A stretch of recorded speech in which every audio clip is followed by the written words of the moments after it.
Bismillahirrahmanirrahim. Assalamualaikum warahmatullahi wabarakatuh. Alhamdulillah, wassalatu wassalamu ala rasulillah wa ala alihi wa sahbihi wa mawala. Anak-anak Ustaz yang dirahmati Allah subhanahu wa ta'ala, alhamdulillah, dalam suasana puasa Ramadan pada hari ini kita dapat bertemu walau tidak bertemu langsung. Pada hari ini Ustadz akan menyampaikan materi pesantren Kilat Ramadan kita, yaitu tentang puasa.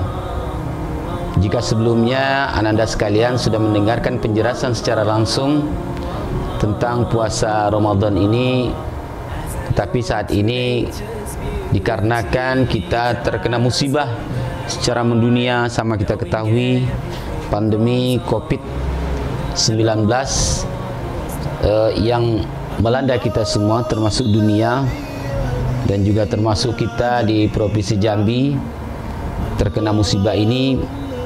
Akan tetapi mudah-mudahan kegiatan kita, baik kegiatan pembelajaran maupun kegiatan-kegiatan yang lain, pesantren kilat dan lain sebagainya, itu tidak menghambat untuk kita melaksanakannya, terutama kita sebagai seorang pelajar li thalabul ilm.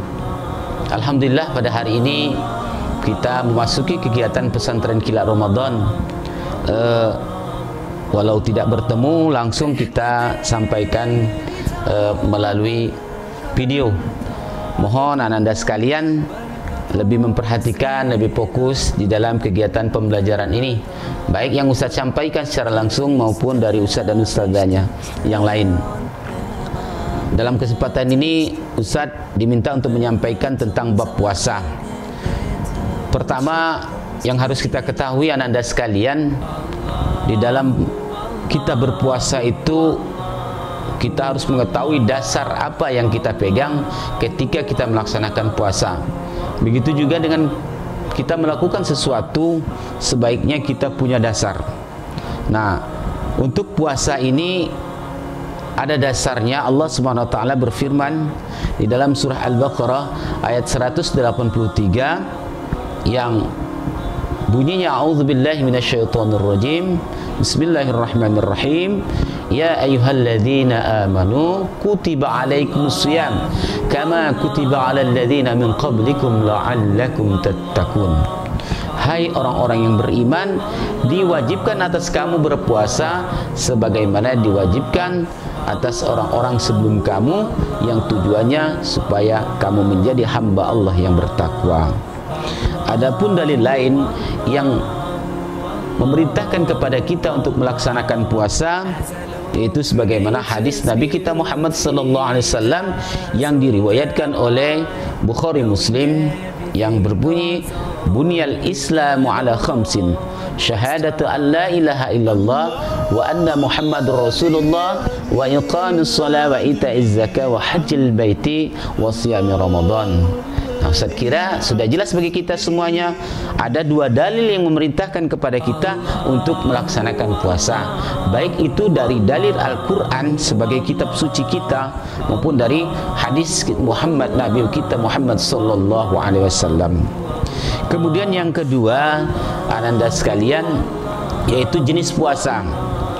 Di puasa ini kita harus ketahui juga, puasa itu terdiri dari dua macam, ya. Ada namanya puasa wajib. Nah, puasa wajib ini pembagiannya juga ada beberapa macam. Ada 4 macam puasa wajib, artinya puasa yang harus kita lakukan, ya. Yang pertama itu puasa di bulan suci Ramadan sebagaimana yang sedang kita laksanakan saat ini. Itu wajib bagi kita berpuasa. tentunya yang sudah memenuhi persyaratan yang telah ditentukan oleh syariat agama kita, yaitu agama Islam. Yang kedua yaitu puasa nazar, ya, puasa nazar. Yang ketiga itu puasa qada. Jadi ketika kita meninggalkan puasa Ramadan ini tidak sengaja mungkin dengan hal-hal yang lain, itu maka kita akan boleh mengqadanya di hari-hari yang lain. Yang ketiga yaitu yang keempat itu puasa kifarat namanya, puasa kena denda kita. Nah itu jadi jenis puasa wajib.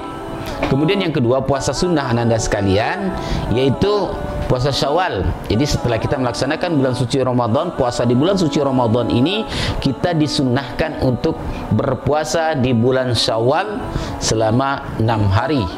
Jadi kata Nabi kita Muhammad SAW, barang siapa yang melaksanakan puasa di bulan suci Ramadan, kemudian dia mengikuti puasa sunnah atau puasa Syawal selama 6 hari, maka pahalanya sama dengan dia berpuasa 1 tahun, ya. Jadi enak kan anak-anak Ustaz? Kita puasa 6 hari, puasa 36 hari, nilai puasanya itu selama 1 tahun. Mudah-mudahan anak-anak sekalian, karena Ustaz yakin ini kelas 4, 5 dan 6 materi yang Ustaz sampaikan untuk kelas 4, 5 dan 6 ini, insyaallah anak-anak Ustaz bisa memahami, ya. Kemudian puasa sunat berikutnya yaitu puasa Senin Kamis, ya. Alhamdulillah untuk pelaksanaan puasa Senin Kamis, ustaz dan ustazahnya yang di sekolah banyak sekali mencontohkan, ya. Ustazah perpustakaan kita misalnya, ustazah dia sering puasa Senin Kamis tuh. Ustaz Gintoro, ya, banyak sekali yang sering melaksanakan puasa sunnah. Mereka berpuasa di luar bulan suci Ramadan. Ya, itu anak-anak, mudah-mudahan kita semua nanti dapat melaksanakan itu. Jadi puasa Ramadan yang kita laksanakan ini mudah-mudahan melatih kita untuk dapat kita melaksanakan puasa sunnah yang lainnya. Kemudian berikutnya yaitu puasa Arafah, ya, puasa Arafah. Kemudian berikutnya puasa 3 hari pada pertengahan bulan kalender Hijriah, kalender Islam, atau yang sering dikenal dengan Yaumul Bid, yaitu tanggal 13, 14 dan 15 di bulan Hijriah. Kemudian ada lagi puasa sunnah, puasa Nabi Daud, ya. Puasa Nabi Daud itu dilaksanakan hari ini puasa, besok tidak, hari ini puasa, besok tidak, dan seterusnya sepanjang hidup kita. Mudah-mudahan ini dapat kita laksanakan. Kemudian poin yang ketiga yang perlu saya sampaikan adalah syarat wajib puasa. Nah ingat ya, ada syarat wajib puasa. Siapa yang melaksanakan puasa itu? Tentunya orang-orang yang memenuhi syarat untuk melaksanakan puasa tersebut. Yang pertama, orang yang diwajibkan berpuasa itu adalah orang yang beragama Islam. Orang non-Islam tidak diwajibkan untuk berpuasa di dalam Islam. Jadi siapa yang merasa dirinya Islam, maka dia wajib untuk melaksanakan puasa, tentunya puasa wajib yang sudah Ustadz sampaikan tadi, ya, ada 4 tadi. Nah, jadi yang pertama ketika dia Islam, ketika datang bulan suci Ramadan, dia wajib melaksanakan puasa, ya. Kemudian yang kedua, berakal sehat. Berakal sehat. Orang yang tidak sehat, ananda sekalian, kita sering melihat tuh di jalan-jalan ada orang yang tidak sehat secara fisik, tidak sehat secara rohaninya, ya. Jalan sana, jalan sini, ngukur jalan setiap hari, itu tidak diwajibkan. Jadi jangan heran ketika dia makan di jalan, kemudian minum di jalan, itu tidak usah heran ananda sekalian, karena mereka tidak, orang tersebut tidak sehat akalnya, dan orang seperti ini tidak diwajibkan untuk berpuasa. Nah, bagaimana dengan kita? Kita sehat, ya, jasmani dan rohani, tetapi kita melakukan hal yang sama seperti orang tidak sehat. Na'udzubillah, tsumma na'udzubillah min dzalik. Mudah-mudahan ini tidak terjadi kepada kita, kepada keluarga kita, ya, mudah-mudahan tidak terjadi.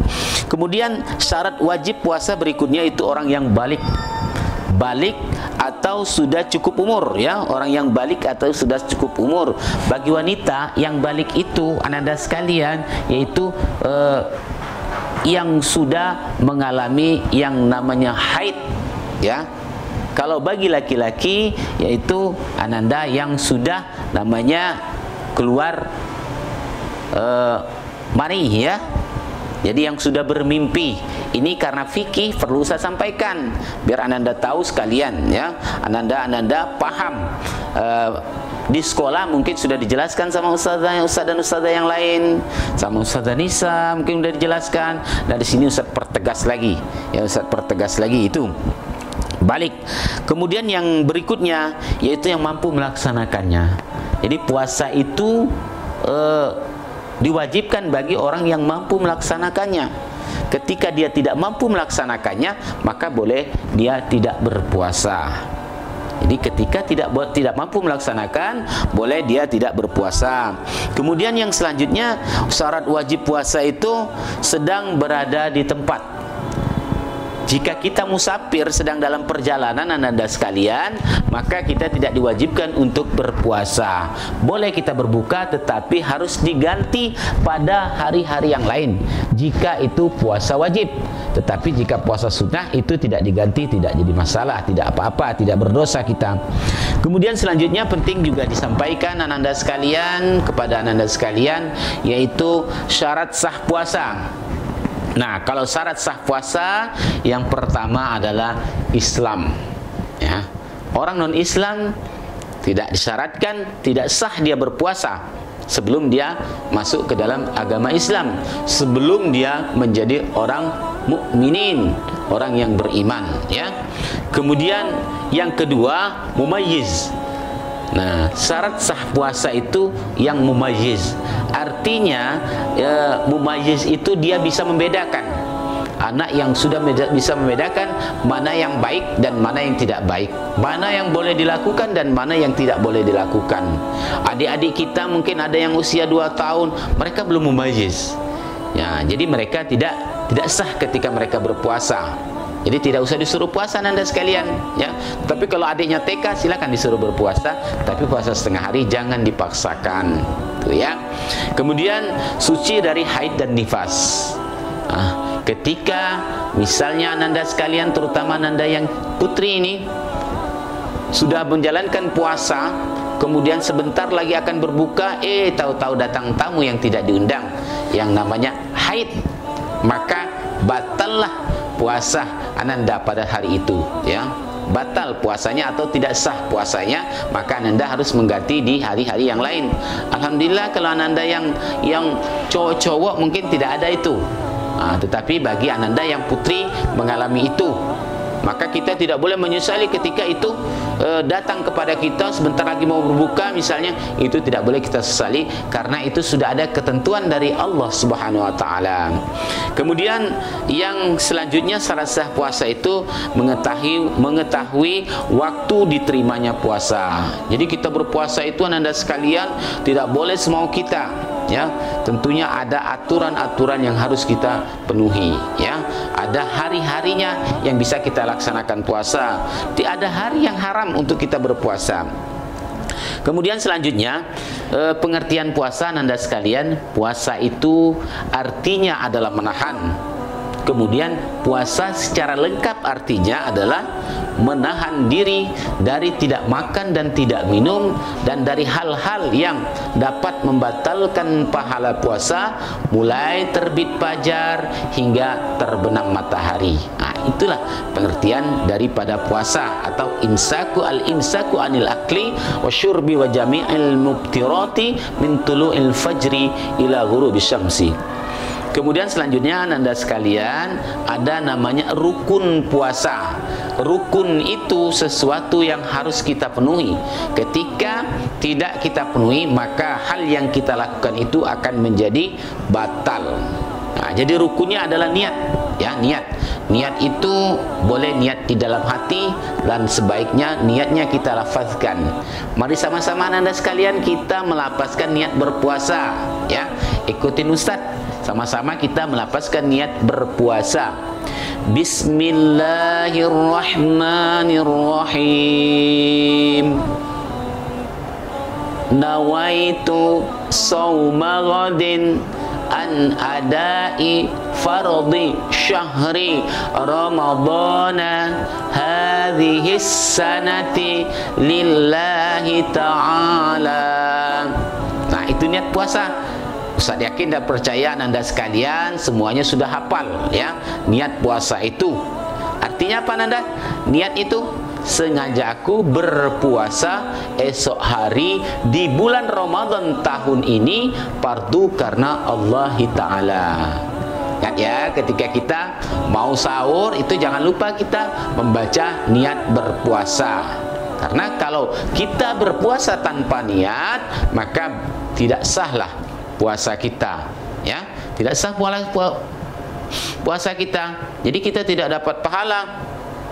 Seperti yang disebutkan oleh Nabi, berapa banyak umatku yang berpuasa tetapi dia tidak mendapatkan apa-apa kecuali lapar dan dahaga.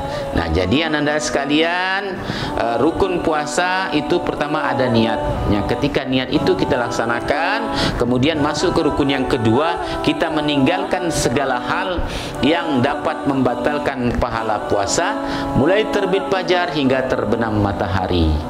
Ya, itu. Kemudian ada sunnah puasa. Kita disunahkan ketika kita berpuasa yaitu makan sahur, ya.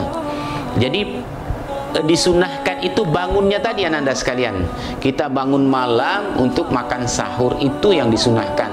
Masalah banyak atau sedikit kita makannya itu tidak jadi masalah, tapi bangun kita makan sahur itu yang disunahkan kepada kita. Kemudian mengakhirkan sahur.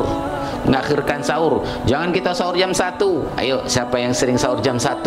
Kalau sahur kita jam 1 atau jam 12, itu namanya bukan sahur Anda, tetapi namanya makan malam, ya. Beda. Kalau sahur itu kita tidur dulu, kemudian ketika jam 2 kita bangun, mungkin jam 3 kita bangun, baru kita makan. Atau lebih baik lagi ketika kita sahur itu 20 menit sebelum azan, ya, 20 menit sebelum azan itu lebih baik lagi, artinya mengakhirkan sahur. Kemudian sunnah berikutnya ketika kita berpuasa yaitu meninggalkan perkara atau perbuatan keji. Ya, jadi kita perbuatan keji, perbuatan yang tidak baik itu kita tinggalkan. Kemudian selanjutnya yaitu sunnah puasa yang berikutnya mensegerakan berbuka. Jadi ketika bunyi beduk kita segera untuk berbuka. Jadi bukan kita ke sana ke sini dulu. Ini masih tahan, hebat kami nih. Jadi kami kaget lah orang lah buku. Kalau kami kaget itu salah anak-anak ustaz sekalian ya. Jadi disunahkan ketika bunyi beduk, ketika saatnya kita berbuka segeralah kita untuk minum air, ya, minum air, atau disunahkan kita untuk memakan kurma anak-anak ustaz sekalian ya. Maka diusahakan disiapkan di rumahnya untuk berbuka puasa itu ada kurma. Jadi kita batalkan puasa kita dengan kurma, dengan membaca doa, kemudian barulah kita lanjutkan dengan mungkin ada makan-makan yang lain. Kemudian kita stop sejenak, kita laksanakan sholat maghrib. Setelah sholat maghrib baru kita mungkin ada yang mau makan lagi silakan ya. Kemudian selanjutnya yaitu membaca doa, ya, baca doa ketika kita berbuka. Ayo, siapa yang sudah hafal? Coba, siapa yang sudah hafal doa buka puasa? Ananda sekalian, Ustaz yakin dan percaya Ananda semua sudah hafal semuanya. Yang doanya sama-sama yuk kita baca. Bismillahirrahmanirrahim. Allahumma laka sumtu wa bika amantu wa ala rizkika aftartu birahmatika ya arhamar rahimin. Kemudian selanjutnya Anda sekalian, hal-hal yang membatalkan puasa. Nih, yang membatalkan puasa itu yang pertama memasukkan sesuatu ke dalam rongga badan. Tidak boleh. Jadi ada misalnya ada apa ya, mainan dimasukkan ke dalam mulut atau sesuatu dimasukkan ke dalam telinga. Jadi diusahakan tidak usah ngorek-ngorek telinga dulu ketika kita sedang berpuasa, karena itu bisa membatalkan puasa kita. Kemudian muntah dengan sengaja, ya, muntah dengan sengaja itu tidak boleh. Kita muntah misalnya dikerok-kerok di dalam tenggorokan kita lalu terkeluar makanan, itu batal puasanya. Tetapi kalau muntahnya tidak sengaja itu tidak apa-apa ya. Kemudian bagi laki-laki, bagi perempuan mungkin kedatangan haid Ya, tadi sudah Ustaz sampaikan, ketika datang haid kita sedang berpuasa maka batal puasanya. Kita segera minum air, silakan ya. Kemudian gila. Ketika berpuasa tahu-tahu jadi gila misalnya. Itu langsung batal puasanya. Kemudian mabuk, kemudian murtad. Untuk selanjutnya Anda sekalian, hikmah puasa ya. Ada beberapa hikmah yang dapat kita ambil dari pelaksanaan puasa kita. Di antaranya yaitu meningkatkan ketakwaan. Sebagaimana tadi ayat yang pertama Ustaz bacakan tadi, tujuan puasa itu supaya kita menjadi hamba Allah yang bertakwa. Tiketnya bagi orang yang melaksanakan puasa dengan baik dan benar yaitu menjadi hamba yang bertakwa, la'allakum tattaqun ya. Kemudian yang selanjutnya pengendalian hawa nafsu. Nah, makanya orang berpuasa itu Anda sekalian, dia harus bisa mengendalikan hawa nafsu ya. Ketika mau marah, sabar ya. Seperti ustaz-ustaznya di SD kita kan seperti itu. Di SD itu Al-Mutmainnah itu sabar-sabar ya. Jadi kita disuruh untuk sabar untuk pengendalian hawa nafsu kita dalam segala hal ya, dalam segala hal. Kemudian yang ketiga, hikmah dari puasa itu diantaranya merubah diri menjadi lebih baik ya, merubah diri menjadi lebih baik. Jadi kita melihat orang berhasil tidak puasanya itu, kalau dia tahun ini lebih baik daripada tahun kemarin, maka itulah orang yang berhasil ya. Jadi itu. Kemudian untuk selanjutnya yaitu menumbuhkan jiwa sosial. Jadi kita berpuasa ini menumbuhkan jiwa sosial. Kita merasakan bagaimana saudara-saudara kita yang selama ini tidak makan. Kita merasakan, oh seperti itu ya. Kalau kita tidak makan nih, bagaimana kalau kita tidak minum? Saudara-saudara kita yang tidak makan, tidak minum. Dengan demikian, dengan kita berpuasa, maka muncul ya, muncul dari diri kita untuk dapat mengeluarkan sebagian harta yang Allah berikan kepada kita, yang direzekikan kepada kita, untuk kita berikan kepada sesama.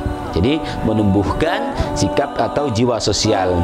Kemudian puasa itu Anda sekalian ya, diantaranya Ustaz sebutkan sebenarnya banyak sekali, tapi 5 yang Ustaz sebutkan.